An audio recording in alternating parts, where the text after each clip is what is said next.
Alors parce que ce sont deux pathologies qui peuvent survenir donc chez l'adulte et qui peuvent dans un certain nombre de cas présenter des caractéristiques assez similaires que l'on va détailler. On rencontre beaucoup plus fréquemment, en tout cas en France, les PIDC que des neuropathies amyloïdes à mutation TTR. Les PIDC, ce sont des neuropathies dysimmunes qui sont liées à une inflammation des nerfs périphériques par une activation anormale du système immunitaire qui va être responsable de ce qu'on appelle une démyélinisation, donc une altération de la conduction nerveuse et dans les cas les plus sévères d'une perte axonale. C'est une pathologie pour laquelle on n'a pas de biomarqueur de certitude diagnostique.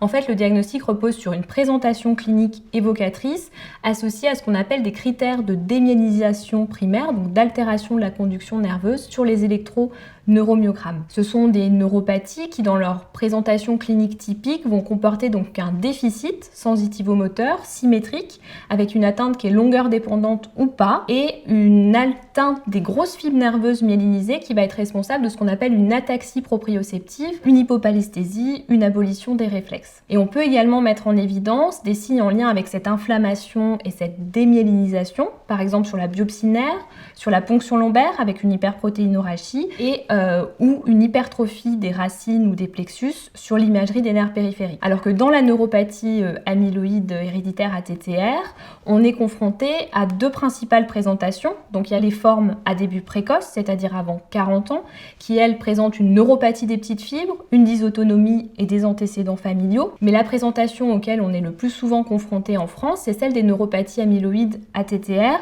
à présentation tardive, c'est-à-dire après 50 ans. Et c'est dans ces formes-là qu'on va observer souvent un retard diagnostique parce que les patients n'ont pas d'antécédents familiaux, on va dire que c'est des cas sporadiques, et on rencontre assez fréquemment en fait dans le parcours diagnostique de ces patients des diagnostics erronés précessifs, dont celui de PIDC. Parce que sur le plan clinique, ces neuropathies amyloïdes tardives à mutation TTR peuvent se présenter également comme des neuropathies sensitivomotrices, longueur dépendante ou pas, avec une atteinte des petites fibres, mais également des grosses fibres nerveuses myélinisées, donc avec une ataxie proprioceptive.